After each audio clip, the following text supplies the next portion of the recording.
Let's have a look at some basic neural circuits then, basic circuits, just so we can learn a bit more about the way that neurons transmit, communicate, and even begin now to process information in meaningful ways. So I've kept our graph here. This was our baseline firing rate of some neuron that we're measuring from. This is the spontaneous activity in that neuron, the activity that these are action potentials that fire without having to be triggered by some other input from another neuron. So this was our baseline rate. And let's draw our neuron. I'm going to miss off all of the dendrites at this point and just kind of draw a cell body, an axon. This is our axon, and then it would have the axon terminals, the end where it would perhaps be able to it would make synapses with other neurons, but we don't need to worry about those. We're measuring from the axon of this neuron, and most of the time it's at -70, and then we measure these spikes in the potential, these action potentials, when all of a sudden the inside of the cell becomes largely positive compared to the outside. Now, we mentioned a couple of words in the last video that I said I would expand on, and those words were excitatory, and inhibitory.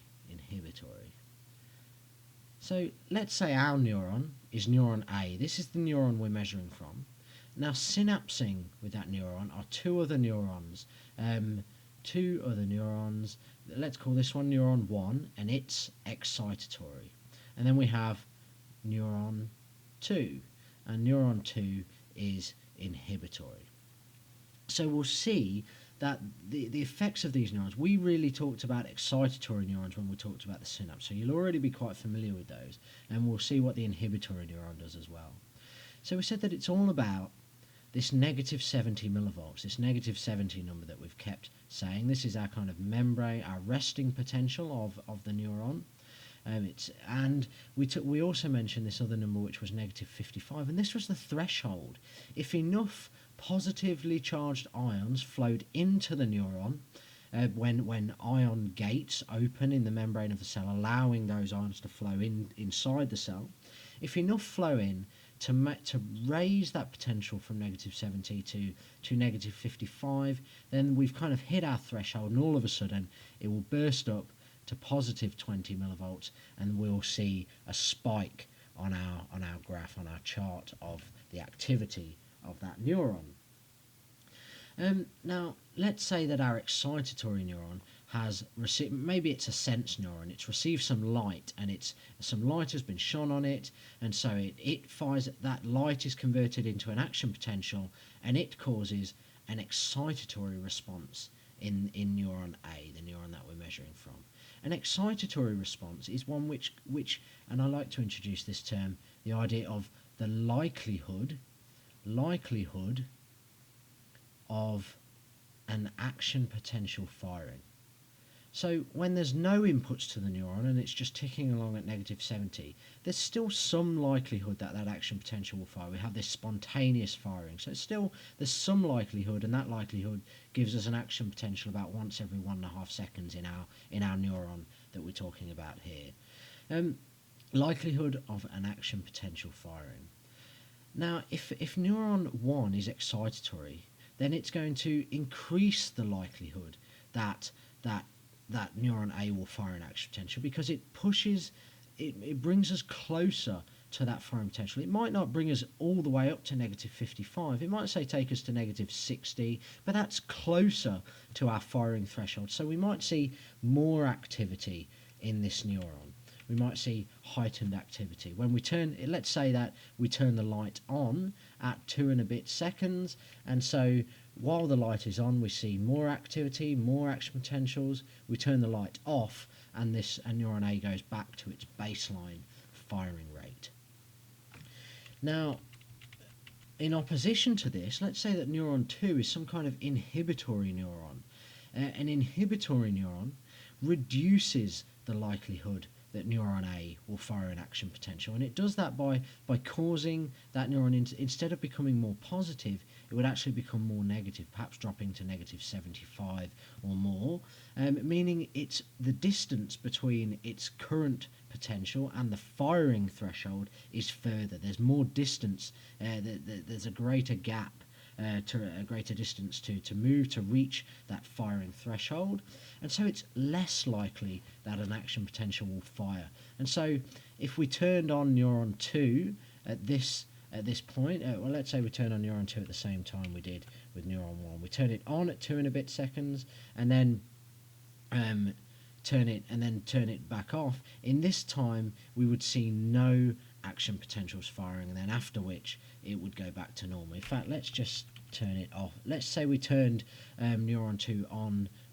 before at about this time, then perhaps we might even stop. We might inhibit, and that's why these neurons are called inhibitory.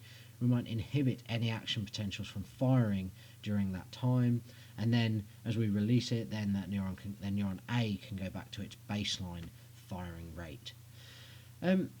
So these are excitatory and inhibitory, and I'll just put two more words on this that I'm not too fussed about people remembering this. It's the intuitive idea that's important. As we move towards the firing threshold, well, when a neuron is at negative 70, it's said to be polarized. That's what when it's at negative 70, its resting potential, it's said to be polarized. When an excitatory neuron allows positive charge to flow in and moves it towards the firing rate, it makes it become more positive, that neuron is depolarizing. It's becoming depolarized, and because it's becoming more positive, it's becoming less polarized, that is depolarized. Whereas neuron 2 that inhibits it makes it more negative, more polarized, if you will.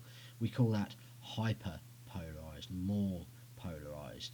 That's hyperpolarization. So again, those are just two words, and they really kind of refer to the idea of moving towards or away from the firing threshold, the idea of it becoming more or less likely that neuron A will fire an action potential.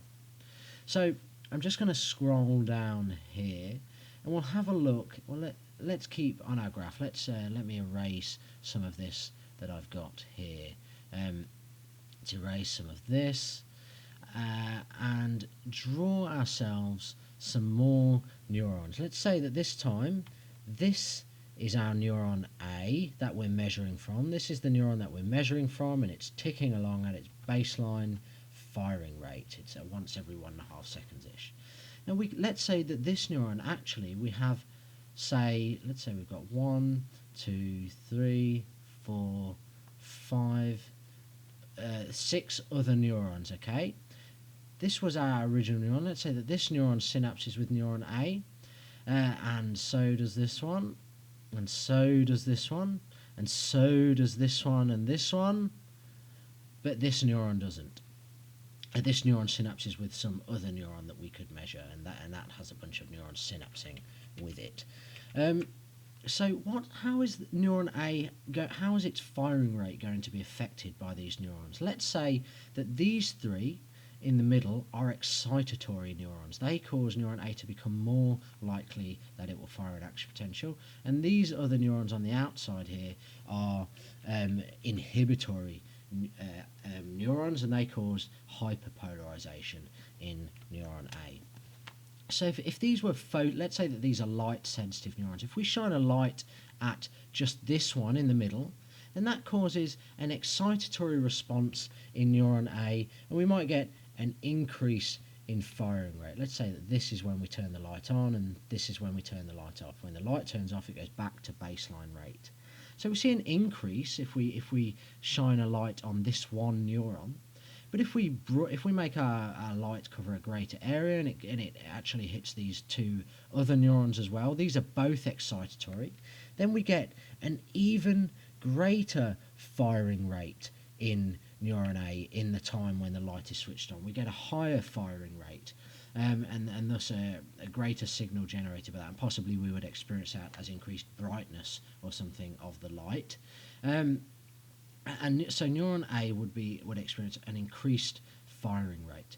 If we increase the area of light that we're shining again even further, so that we include these two neurons on the outside, these two we said are inhibitory. So once we include these neurons, we actually decrease the firing rate of neuron A again. Even though we've got more light, the firing rate is decreased because it's got in excitatory and inhibitory neurons. So the maximum firing rate of neuron A is to have a light that stimulates all of the excitatory neurons and none of the inhibitory neurons. And we'll look at this when we get to receptive fields in vision. And in the next video, I think I'll do a quick video on lateral inhibition, because there's some cool stuff around some optical illusions that I think would be just fun to look at. But this gives us a basic idea of this neural circuit. So when a lot of neurons synapse with our neuron A here, this is called convergence. And we see how the convergence of many different neurons can affect our firing rate. We can have one neuron, we can have just a bit of an increase in firing rate, a lot of firing rate, a high firing rate, and we can even have that firing rate go down even though we're stimulating more neurons, because some of those neurons actually inhibit neuron A and make it less likely that it will fire an action potential. So I hope that gives you a bit of an idea of the idea of convergence and how the firing rate of one neuron can be affected by the different neurons that synapse with it, the excitatory and inhibitory neurons that synapse with it. Obviously in the brain we have things like this where there are many, many thousands of synapses being made with each neuron from many, many thousands of other neurons, so it can get very complex. But we'll do a lot of this measuring the rate of firing of action potentials in a neuron and how it is affected by the input from other neurons.